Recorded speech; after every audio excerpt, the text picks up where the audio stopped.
The strike, organized by the solidarity of individual farmers, will begin with the blockade of all Polish border crossings with Ukraine, as well as roads and highways in individual provinces. There is no agreement on the implementation of the European Green Deal, the EU's farm-to-table strategy, and the European Union's common agricultural policy as proposed. The Polish government must have a clear plan for agricultural production, the profitability of production, the reconstruction of Polish processing, and Polish trade. This is what we will fight for until it happens. On roads and highways, wherever it is possible for farmers to gather and say firm no regarding the influx of goods from Ukraine and not knowing how many of these goods are coming in because no one wants to give us this information. The European Union intends to extend its trade agreement with Ukraine until June 2025. We are in favor of transit. This is something we don't want to block in some way. But imports, no. The production of grain, rapeseed, and other crops in Ukraine uses plant protection products that are unacceptable in the European Union. The European Union-Ukraine trade agreement adopted import limits. They will be in effect from June 5th for the whole year. However, they will be ineffective. The problem is that the quotas will be set based on imports of products from Ukraine over the past 2 years. EU Agriculture Commissioner Janusz Wojciechowski has proposed not the last 2, but the last 3 years, starting in 2021. This minor change could determine the effectiveness of the limits. The year 2022 is at the level of around 180,000 tons, and the year 2021 was 22,000 tons. So you can see for yourself the scale of how big it is. The cessation of overly large imports that goes over 300,000 tons will not occur until June, while an infinite amount of grain from Ukraine may enter by June, and we have no way to react. The agricultural objection also relates to the assumptions of the EU's Green Deal. The EU wants 4% of arable land to be subject to fallowing. Moreover, as part of nature restoration, some of the fields used by Polish farmers would become flooded. In Poland, this is over 400,000 hectares of land. Farmers do not agree to the withdrawal of crop protection products and to keeping catch crops until spring. Politicians who rule the European Union, such as Germans who set the tone for the different policies, want to import food from Ukraine, South America, New Zealand, and other regions of the world, thus leading to the destruction of our own agriculture while importing food created in much worse conditions. Dissatisfaction with Brussels' policies is being expressed by farmers across the European Union. Germany, France, Italy, Ireland, among others, are protesting.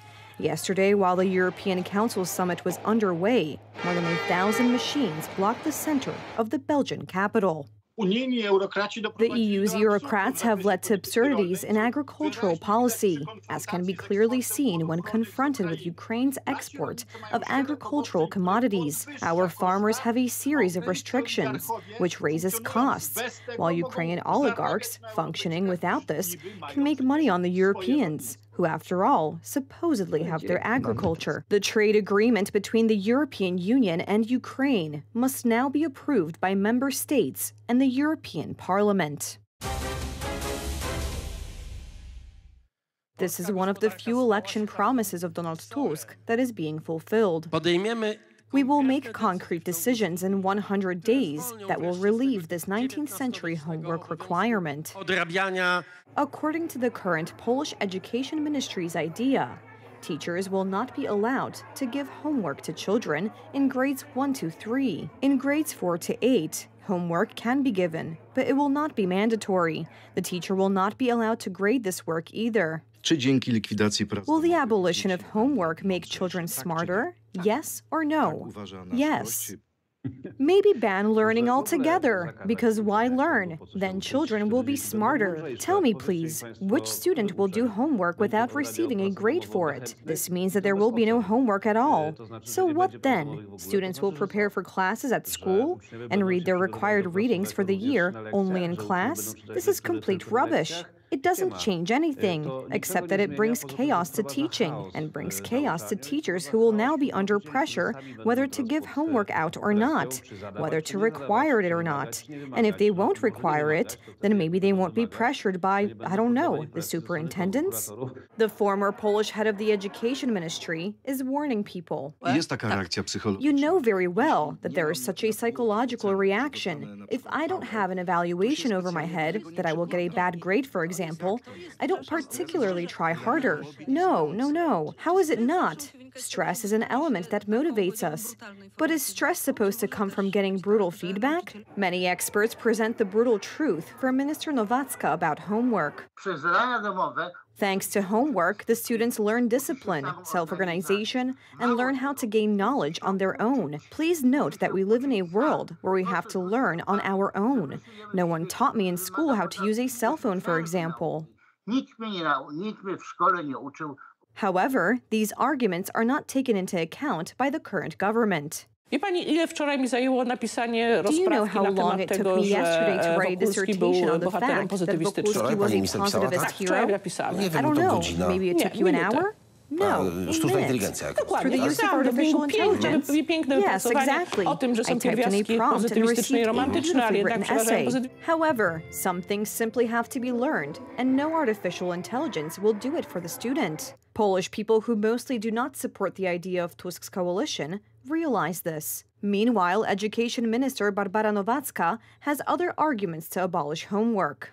Children who receive good grades by doing their homework are usually children whose parents either can afford tutoring or can afford to give up their own time to learn with their children. One of the reasons for the most common conflicts at home between children and students is the issue of homework. This is the problem with the left, that the left, seeing social differences and their consequences, often sees real problems or real challenges, but the solutions that the left gives often lead to much worse consequences. In our opinion, this policy pursued by the leftist minister will lead to a deepening of these differences. There are also differences in what is being announced and what the reality is. In the first 100 days, every Polish teacher will get a raise to the base salary by a minimum of 1,500 zł, which means a 30% raise for all teachers. They will get a raise, but to the average salary, not to the base salary. They withdrew from those 1,500 zł to the base salary and gave a few hundred zł less. Let's recall that anyway, these increases of 30% to average salaries were mostly earned by us. We were the ones who increased the educational subsidy by 12 billion zloty. As reported, teachers are unlikely to get raises from March, as it was promised. These salary increases for teachers will not come as we assumed from March with compensation from January. It actually might not happen until April, which we very much regret. There are unfortunately fears that after Minister Nowacka's reforms, there may only be regrets for Polish schools. Adrian Borecki, TV Republika. At the end of his visit to Poland, Denmark's King Frederick X visited a NATO base in the port city of Szczecin on Friday, February 2nd. Frederick was received by base commander Major General Jürgen Joachim von Sandrart and met with Danish personnel of the base and their families. Earlier on his visit, the monarch had been welcomed on his first official visit as king by Polish President Andrzej Duda at the presidential palace and met other Polish politicians and business people in Warsaw. Frederick took to the throne in January, succeeding his mother, Queen Margareta II, becoming head of state not only in Denmark, but also in two former colonies, Greenland and the Faroe Islands, both sovereign territories.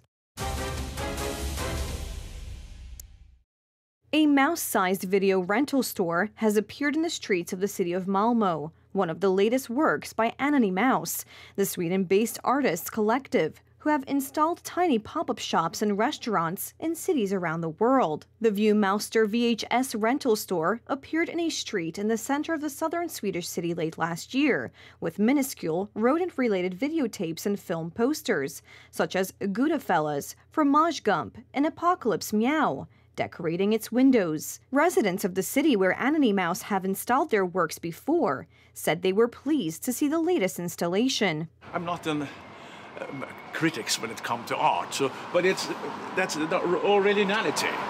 I think it's the most, and the hard work. It's the miniature, how they sit. Probably they sit home somewhere and figure it out together, and then they put it in here, and they find the location, whatever in town, which fits the thing they have. Probably they have doing some research before. I mean, I actually think it's great. I've seen it before around the city, and I'm very lucky that I was just walking by now and I happened to see it. So I'm very happy. I wish to see more around, actually. The collective has not revealed its members, and it has displayed works elsewhere in Europe and North America.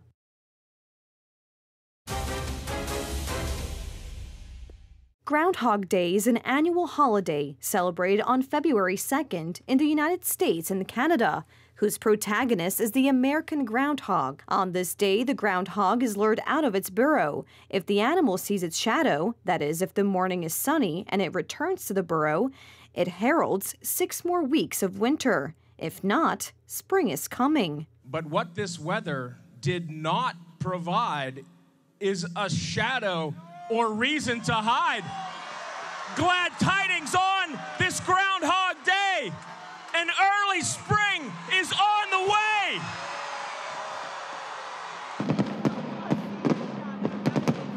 Is the center of the universe right now. And I love that you're all here. Using my power as governor, I'm here to announce. The famous groundhog known as Punxsutawney Phil emerged from his Pennsylvania burrow today and failed to see his shadow, which according to the tradition dating back to the 1880s of the 19th century, means that higher spring temperatures will arrive early in North America. Thousands of revelers gathered at dawn in Punxsutawney, a small town northeast of Pittsburgh, Pennsylvania, to celebrate Groundhog Day and watch Phil give his annual weather forecast. According to legend, if the groundhog sees its shadow on Groundhog Day, the cold and windy weather will last for 6 weeks. If it is cloudy and no shadow is seen, the arrival of spring is imminent.